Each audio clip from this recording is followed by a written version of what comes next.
Let's move on to the next topic. Before we go into the next topic, I would like to read two numbers. January 7th, 8,000 invitations, and January 21st, 6,000 invitations, and CRS score is 509. So these are not ordinary numbers. That's the lowest we have seen since late 2024. Now on the surface, this sounds like a great news. Low scores, more invitation, and more opportunity. But here is what nobody is saying out loud. That Canada didn't suddenly become more generous. The system didn't suddenly become fairer. The talent pool didn't suddenly get wider. Weaker. What changed is the strategy. Canada is prioritizing people it already has because it created a system with too many people stuck inside it. So in this episode, we are not celebrating the lower CRS score. Instead, we are asking the real questions. Is Express Entry still a merit-based system? Or has it quietly become a labor retention tool? Because the answer to these questions changes how people plan their entire lives. Our exact focus on this topic will be on CEC draws. On January 21st, 2026, Canada issued 6,000 invitations under Canadian Experience class with a cutoff score of 509. 2 weeks earlier to that, they invited 8,000 applications, again through CEC, but the scores dropped lower into to a range of 509 and between 509 and 511. That's the lowest score since 2024. So on paper, this sounds like a good news, but the reaction online tells a different story. After looking at these facts, I would go with Bharat. Can you break this down? What IRCC actually is doing here? I see this as an inventory management, not as a generosity. If you look into history, not more than a year, just look from the previous month, December 2025. There were 2 CEC class draw were made, which is total of more than 10,000 invitation. I think we have the data. You can share it, right? Looking at the data from Government of Canada website, in December 2025, there were 2. I'm not even going to November. There were 2 current Canadian experience class draw or invitations were sent, were issued, 6,000 and 5,000, total of 11,000 invitations. And now, just this January, a month later, another 14,000 invitations, like 8,000 and 6,000 for the score of 509 and 511. So what this means by looking at this data is basically Canada accumulated a massive pool of people. They are already inside the country. If we need to categorize them, 1, international graduates. The next set of people will be with temporary foreign worker visas. And there are a lot of postgraduate work permit holders. What could be the reason for issuing a lot of CEC based invitations in a very short span of time? Is this a way to reduce the backlog or stabilize temporary residents by preventing sudden exit from the lowering the CRS score or sending a lot of invites through CEC class? It doesn't mean it is making the immigration easier. It means a targeted immigration to me. So people who are already into the country in various different classes or different visas, this is the time, or this is one of the approach or a fastest approach to ensure the labor market is having enough capacity or enough labor force into the market, and it will not be a demand of labor inside the country. So this means that you are indicating, or you are trying to route it in a way that it is not about fairness, but it is about to exert some kind of control on the people who are already here, or in order to show that they are still maintaining their immigration targets and whatever. Is this what you are about to say? Or? Exactly. So IRCC is optimizing for speed and labor continuity. If that is the case, actually, no.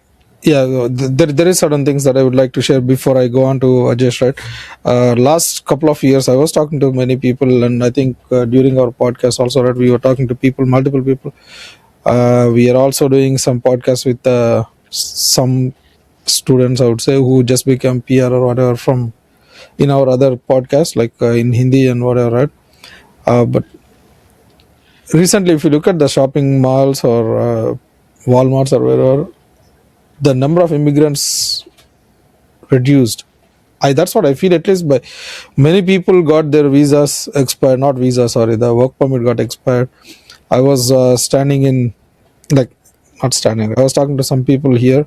Some people left already because they do not have work permits. Some people are still staying in applied status, but they do not have anything, like, they don't foresee any bright future, right, in the coming days. But anyways, so if this is the case, and by the way, the condition of people who are on work permits, who are on upright status, that's super bad.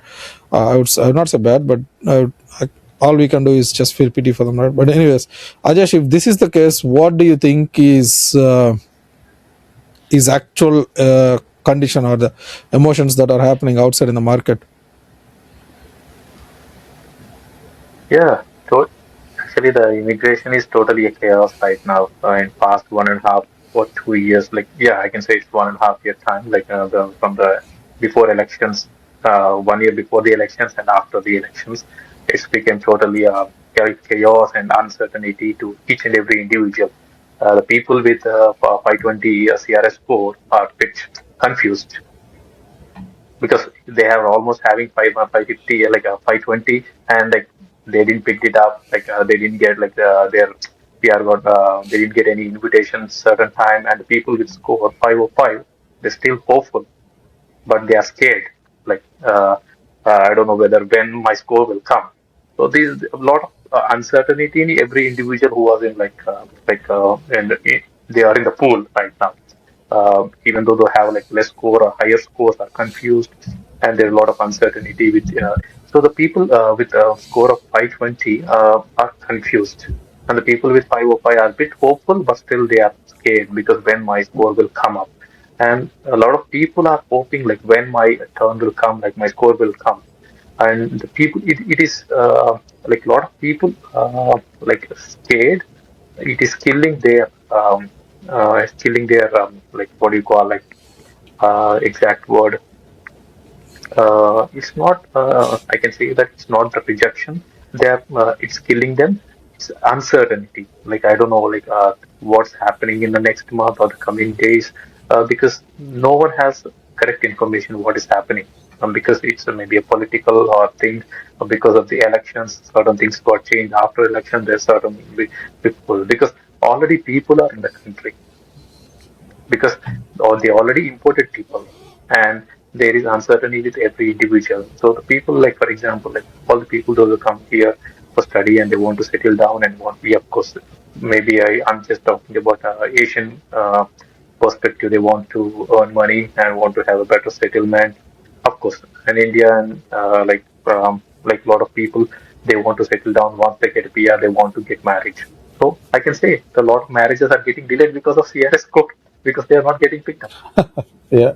And yeah, and the people not going to see their like they're not going home, like they're not going back home to see their parents because when my when my score will be when my the score comes and my I what do you call when my application will be picked. So like it's there are a lot of uncertainty. There you're not sure because at least like 2 years or 3 years before. Of course, even the COVID time, there was a drop of 70 or like below 100. The people, those who are.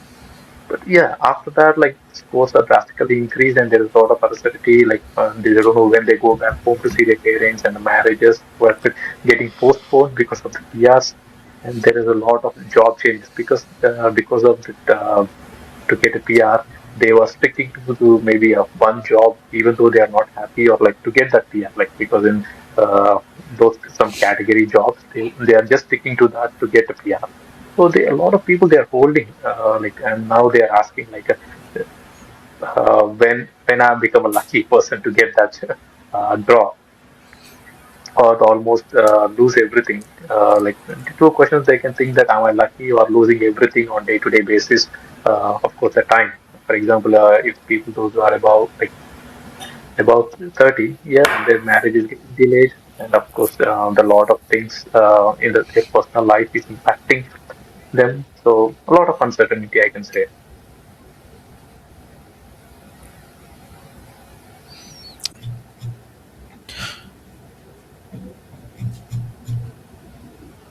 Okay, if that is the case, then Canadian Experience Class CEC invites like 14,000 invitations this year, this month, and as Bharat said, like 11,000 invitations last month. That's good news. But also on the same way, it is I would say this good news is even can also be considered as a destabilizing news, right? Yeah, that's right. Exactly. What you said was right. Because the only thing is nobody knows exact rules, what is happening, right? When the like criteria, all of a sudden, a lot of things are getting changed. I know a scenario. A good friend of mine who got his application picked up in 20, or I cannot say like 2024 of November or December for PR application. It has been picked and it was in process. He didn't get any reply from the immigration in last 1 year. All of a sudden, in last December, like November, all the applications in that category got been sent back after 1 year. Mm. That I felt so bad because after having 1 year of their applications with ERN, their application has been picked and it's in process, and they didn't get any response. And then right now their work visa is going to end. Why they sent back? Because of course there are a lot of applications in that criteria. There are like false applications, like maybe people they did like false documents. Some people, because of some people, they sent all the applicants back. That is not fair. Because of scrutinizing the applications, you shouldn't be um, like to people those who are genuine applications shouldn't be rejected. So right now, even though they are genuine and all the documents are right, but the application has been sent back, and uh, and their visa is going to end in next March. Sorry, and next May.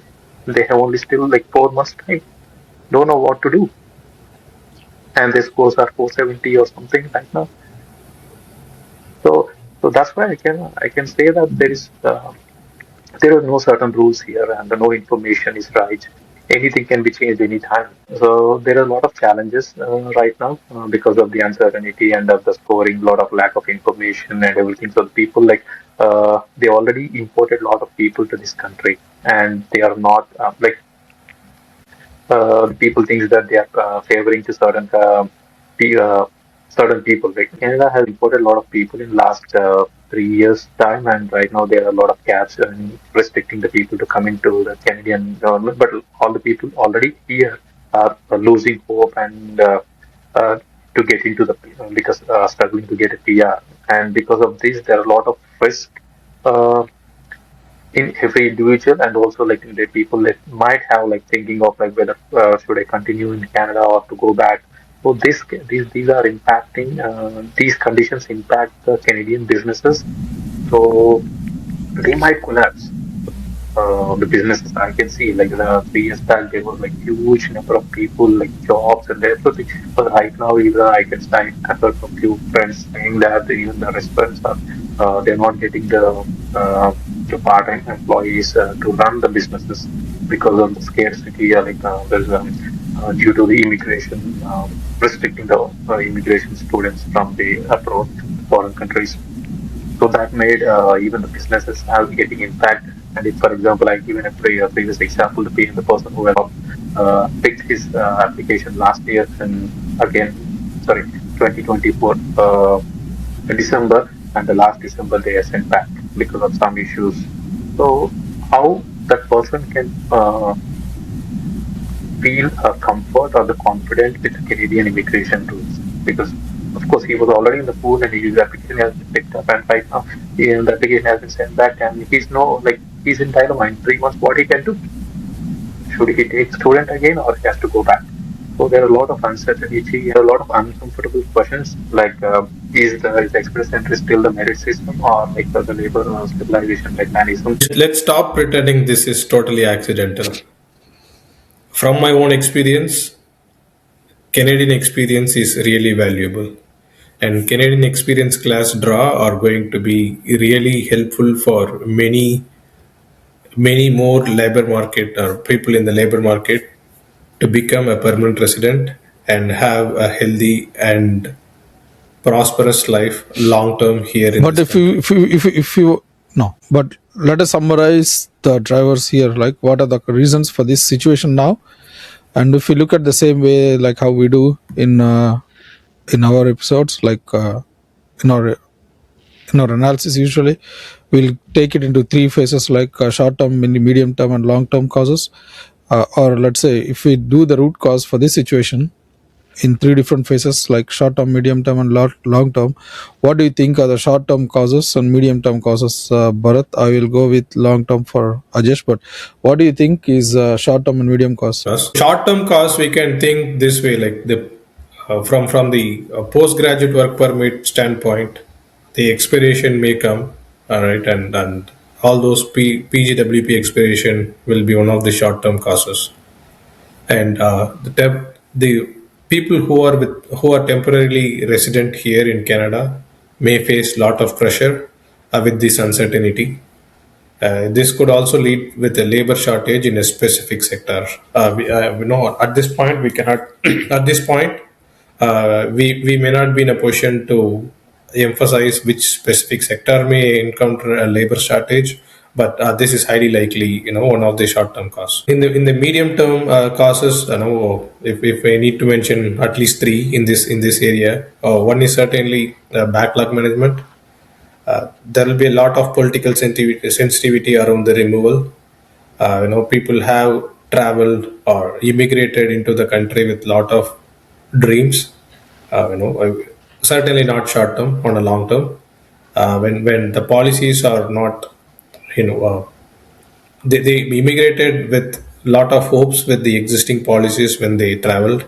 With the changes with the policy or the additional control into the policy, which I am not saying it is totally incorrect, but it may lead for certain political sensitivity, or discussions too. And an employer will have a dependency on the foreign labor because the labor shortage will lead to the level of a medium term cost as well. So temporary resident pressure, PGWP expiries, work permits, PGWP like the postgraduate work permit expiries, and labor shortages in specific sectors. That's and also you are saying that there's a delay from government and as well, right? In terms of processing the applications and whatever. If this is the case, and also you also mentioned about political sensitivities or influence, I would say, around those this immigration aspect. What do you think is the long-term causes for that, for this issue? Coming to long term, it can be like immigration can be using as an economic shock absorber, and the shift from the talent section to the workforce retention. That can be the two long term causes, which can like What Ajesh is saying, like immigration as an economic shock absorber, that means like if you look at the past, Canada is the country built by immigrants, right? But I look at the conditions after 2021 or from COVID time frame, I would say. Just even in our case, if you look at that, it took like 3 years for us to get our application process and whatever, right? And then for us to come here, it took a lot of time. We had to write lots of exams. We had to go through lots of tests and conditions and whatever, right? And then after a long waiting period of 2-3 years, and we came here. But as of now, after COVID, it became like a kind of I think for some reason it became like too easy, I would say. And immigration in Canada we can say is no longer part of a national building strategy, I would say, because it became like just again based on what I just mentioned, right? Like economic shock absorber or whatever that's the term. So it became like a macroeconomic stabilizer, which is used to smooth out the shocks from the domestic system. What I was trying to say is it is quietly morphed itself into a macroeconomic stabilizer. And the way the immigration is now being used is also the second point that he mentioned is about the labor too, right? Like the talent shift or selection. The way it is being used nowadays is to address conditions like labor shortages, to make itself or to make country or Canada as a supplement for what to say that people getting old. What is that? Like too many people are getting old, aging issue, right? So too many people are getting pension, and there is lots of what do you call, like the taxes are being used, and immigration is now used in order to is used as a kind of a tool to plug those pension and tax loopholes, not loopholes, base holes, I would say. And then is also being now used as as a as an option for sustained consumption by creating housing demand, right? And again, we can say that this is also been used as a tool to expand the tax base. Like how is the government generating money, like tax, right? One of the major income strategy for the government is tax. So it is also been used as a tax base without any structural reform or whatever, right? Overall, if in order to expand what I just said, we can say that when the economy is overheating or is getting stalled, then what the government did is increase the immigration volume and adjusted that the shortages, right? Or how I would face it as like when during the COVID time or during the previous government, in order to reduce or fix their underlying issues with the economy stalls or economy overheating, I would say they used immigration as a tool in order to address that. But on the same way, it's shifting strategic. The other thing, what is said, talent selection. So that's also a strategic step that they took, because select the best. The previous model is to select the best, try to immigrate them, get them here, get them integrated into the society, and then retain them, and then and this will ensure that the national capability will be compounded. But the current situation with about what we are discussing is like just bring the people in volume, deploy or add them into the society quickly. They will contribute what they can contribute. It does not matter if they integrate into the society or. And there is another thing, we need not retain them. That may be another thing what we are also discussing, like previously, one of the cause. And if it is required, then we can just rotate them. Their permits are expired, they can leave and bring in the new batch. That's this kind of like depending on talent shift, I would say, and workforce retention. The only thing I would say, before even up to our batch, I would say, like education, skills, adaptability, these were the main checkpoints that were treated as a basic test points, I would say, score points. And immigration is treated as the capital investment on humans, or no, I would say like human capital investment. But with this, what will happen is the outcomes that are the results or the outcome for this one are measured in a longer term. Like when Canada started immigrating people from Europe, the government took that decision by keeping long term goals or long term earnings or whatever, right? But now it is all about speed. It is all about to fill in the immediate gaps. Let it be healthcare, logistic, or service sector or whatever. But here the success rate or the metric is too short or short term. And I don't know, maybe I think we had the same discussion with Meet when we are doing the podcast with me last year, right? That there is no plans for having them retained in a long term. And again, that comes up to the same point. Like if time comes, then they can rotate the people and send the people, their work permits expire and anything, they'll send them back, bring the new batch and whatever, right? I think that is what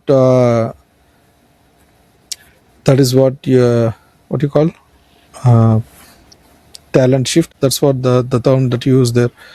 What just based on what I just said, uh, if you look at the impacts, what kind of impact does this, or what kind of impact will this have on Canada on longer term?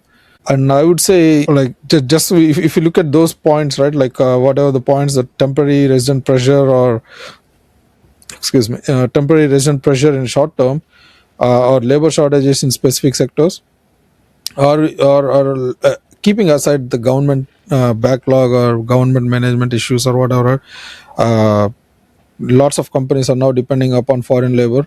We obviously know certain companies, certain sectors, I would say, or hospitality sectors, I would say, or retail sectors, they completely moved or depending on immigration now, new foreign immigrants, right?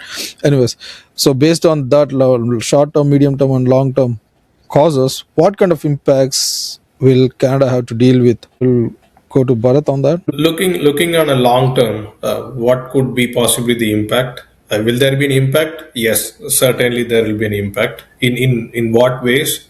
It may change who applies for or to become a resident of the country.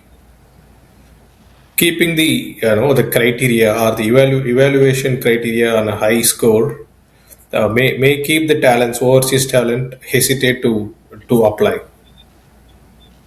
Let's consider a scenario. Could be hypothetical, cannot be real. A real life example. If if the score is going to be on a set at high par, 525. So today's score is 509, right? Or Yeah. not today's. The recent draw is 509. 509. To calculate the score, there is there are certain uh, you know uh, there is a formula to calculate that score.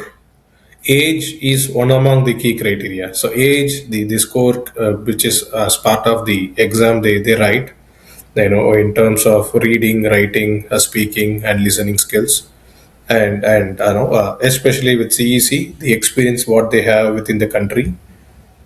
Altogether, let's say if someone is in the country with the late 30s with a dream of being part of the Canada in long term, there is a very low chance of getting the score of 500 plus.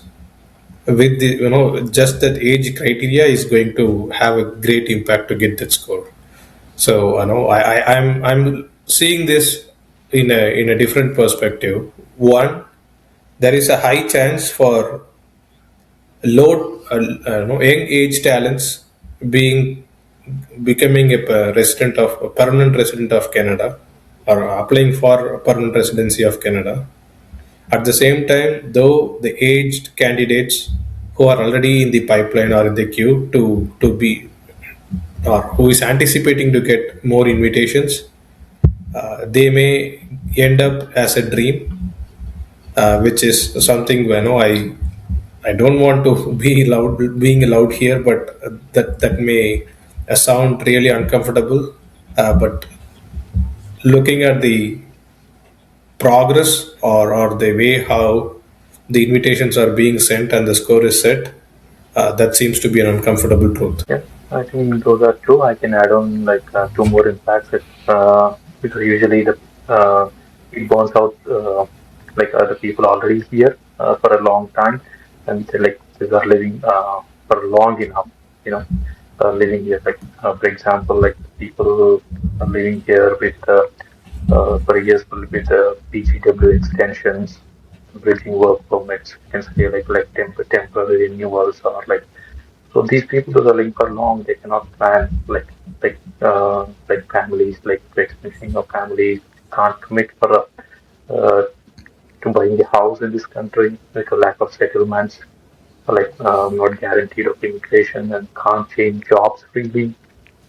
And this will bring up to like a lot of crises, wars rising, uh, like policy changes with little things.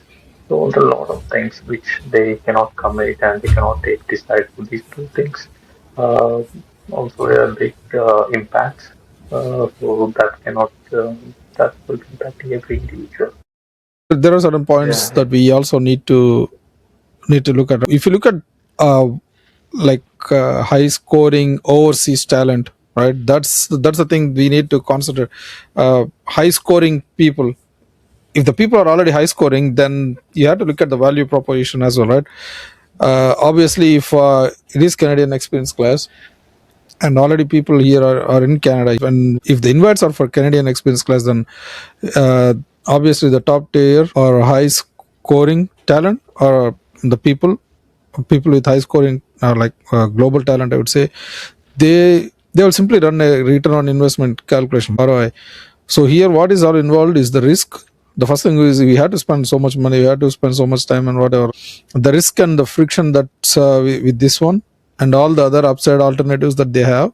No, all upside with the alternatives that they have, they won't get anything, right? And the immigration policy that even if it is our case, then we will not even look at that, right? If Canada already has people, millions of people sitting here waiting for work permits, they're trying to convert them into or waiting for their residency status and whatever. So even if it is the case, why will we even think about spending money? And the other thing is also the volume of intake, the intake volume, I would say, intake volume and the retention. How to say,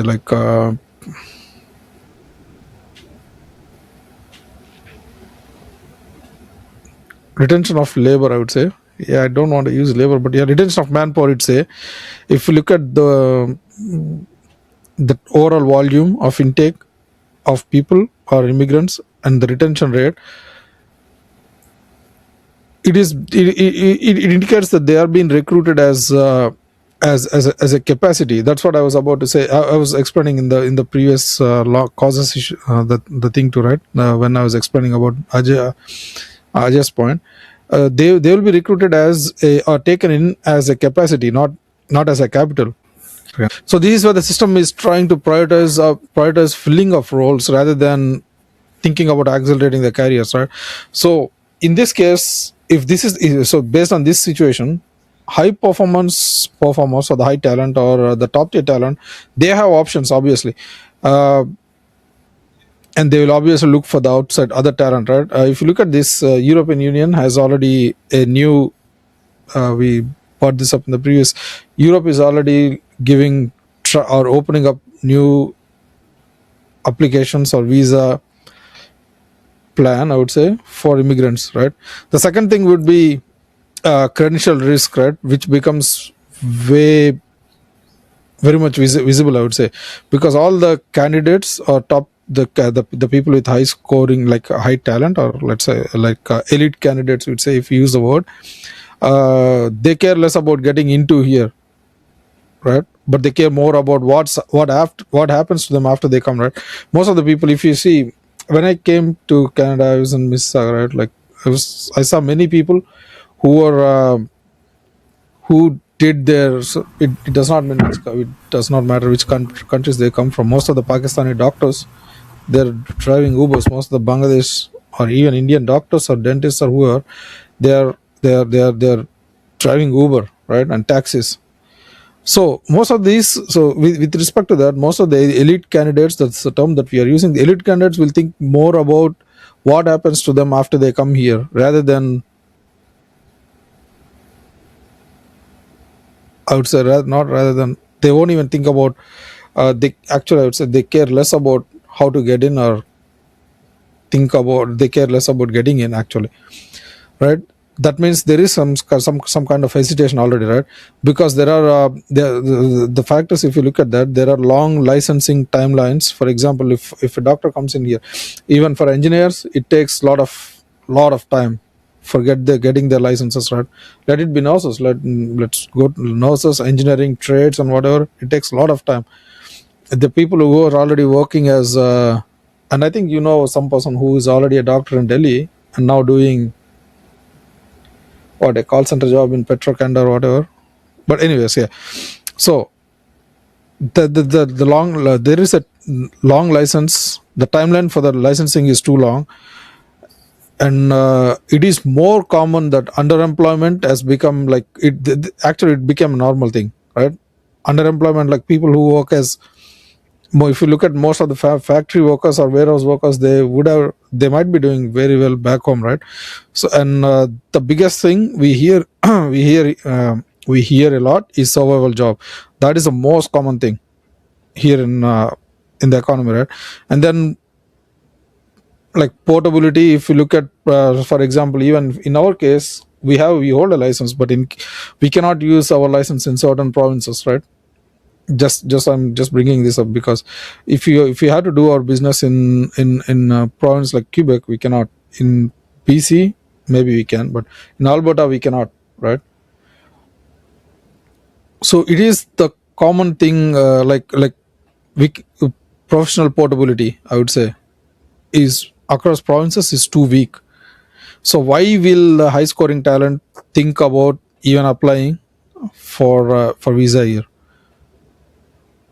And obviously there is, after that there is the scoring and all the other points. The points, obviously people who are already here, they would have gained some experience in Canada, and they are already, most of the people might already got those points, which is 509, 511 or whatever, right? So why will the people even think about getting those scores? So the entire thing is, this thing actually damages the credibility, and based on what you said, the system feels like it already lost the trust. Based on all of these points, like impacts, the causes, and whatever it is, right? So what do you think are the actions that need to be taken? In short, as we always do or analyze, short term, medium term, and long term, I would say for Bharat, will you go take us through the short term actions, medium term actions, and Rajesh will go through the long term actions. From the action perspective, specifically on the short term, what we need is a clear roadmap. So how frequently the draws will be, and that, if that roadmap can be published,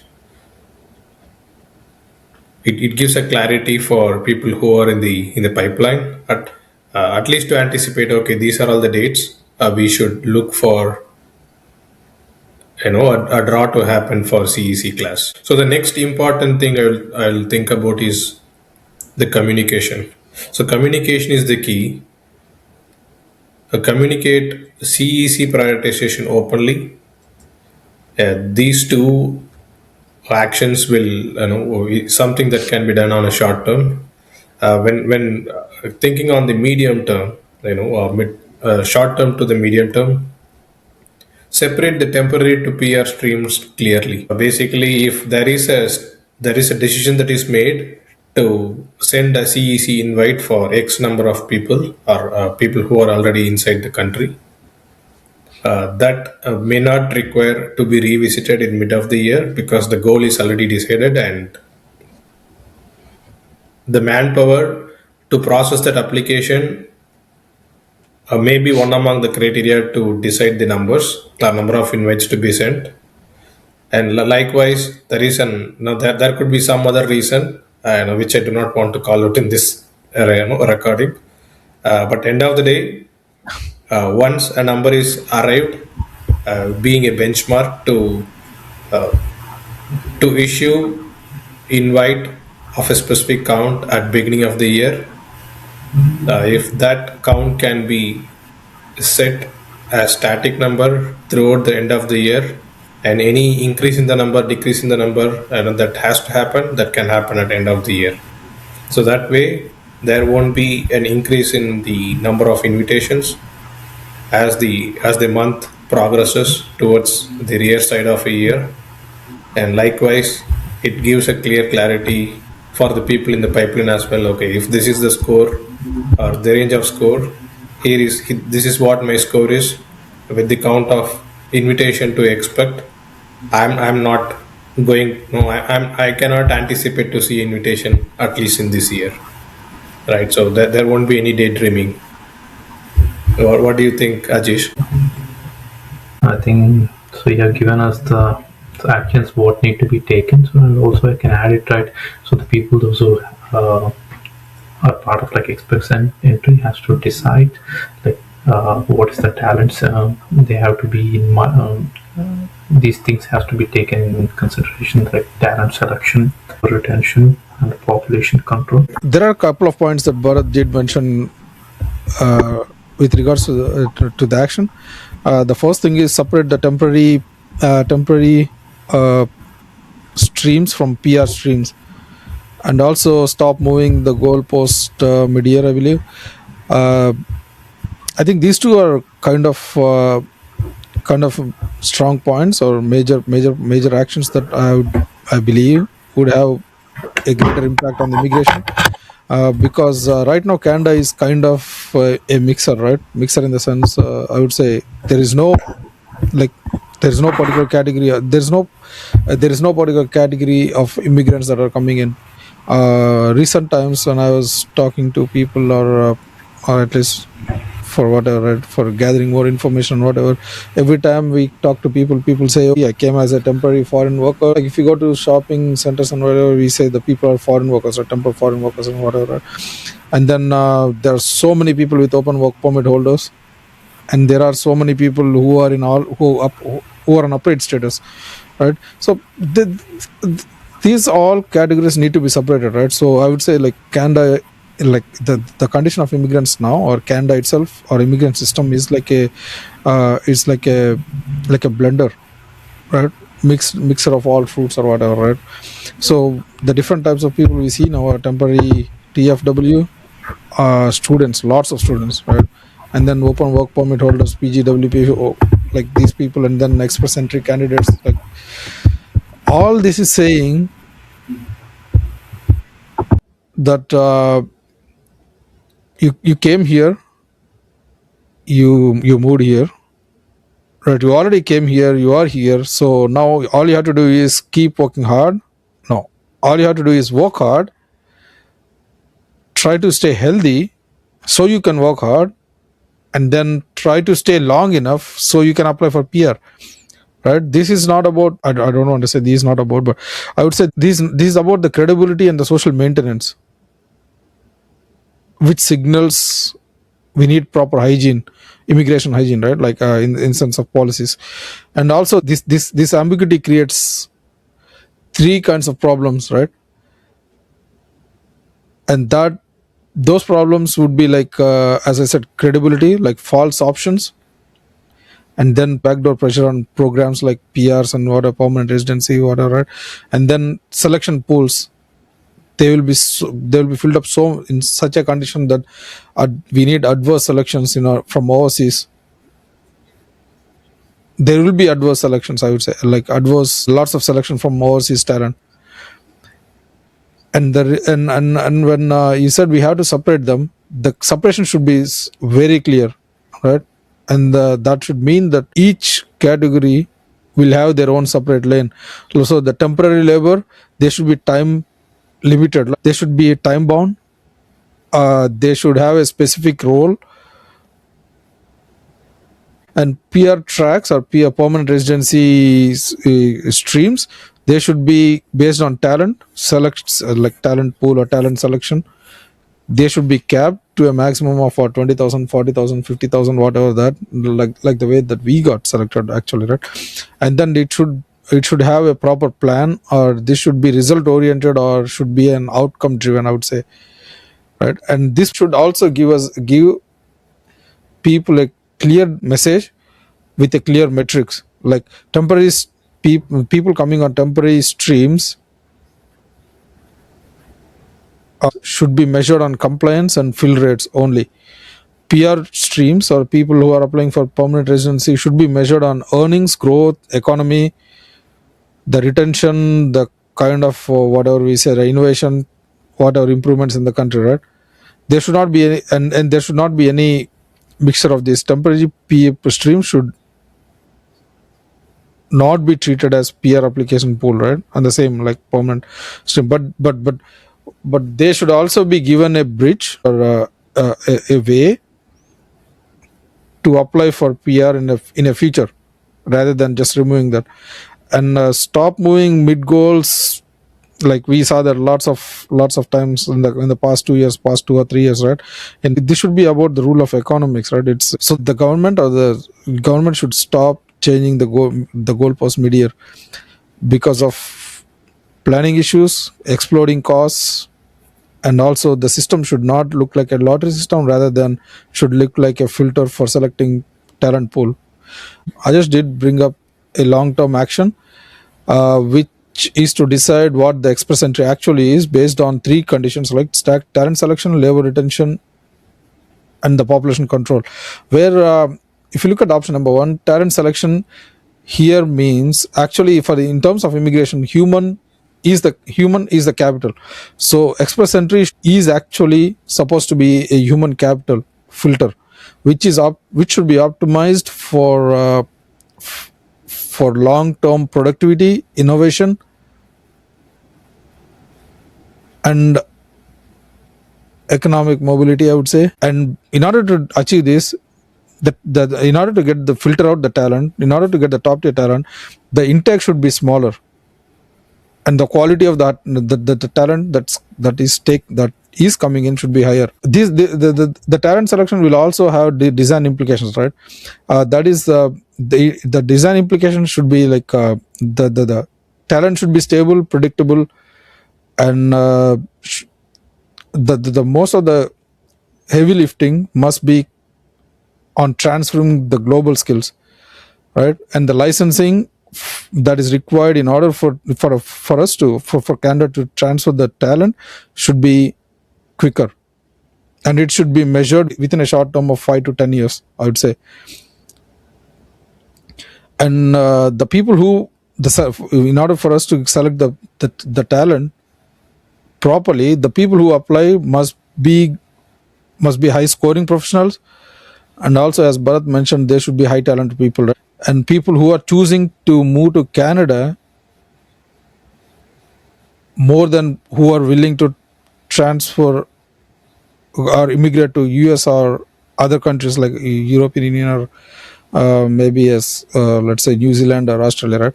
Because people who are coming to Canada, they should come with a thought that they are going to come here, settle here, and contribute to the economy and contribute to the development of the country, rather than just looking Canada as a passport or a point of entry,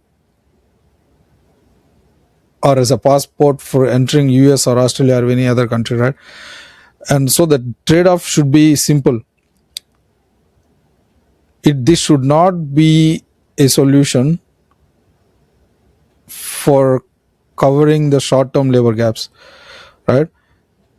This should be the result that Canada should always keep in mind. For talent selection is the only one thing, nation building. With regards to the labor retention, yeah, express entry is also a conversion mechanism. Their goal is to retain people and whatever, right?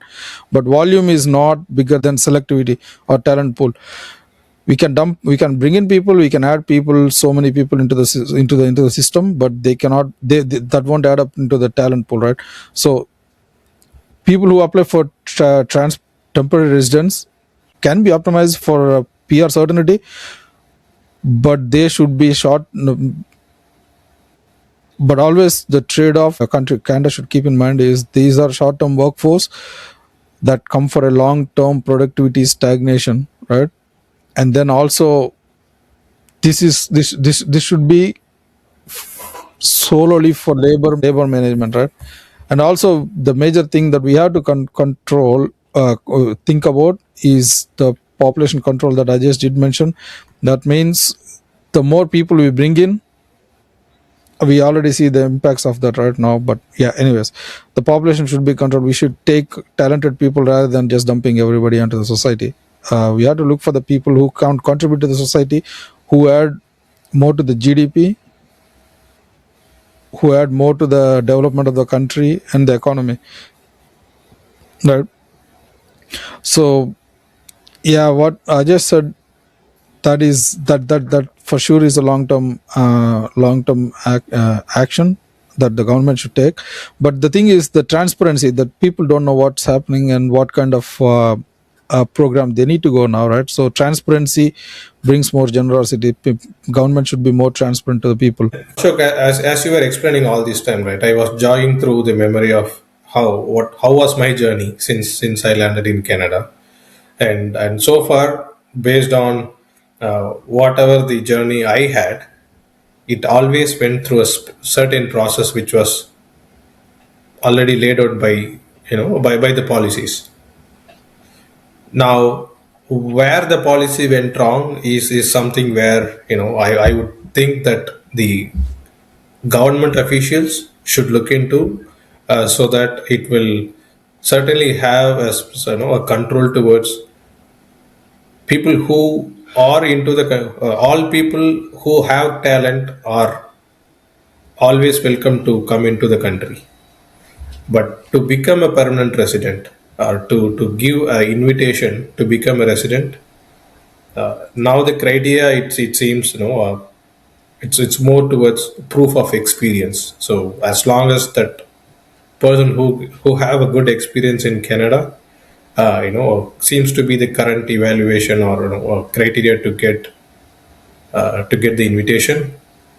But in addition to that, as you spoke, one thing that was clear to me is there should be also a value, a kind of score to be added, or a criteria should be added for the proof of value they bring with their experience.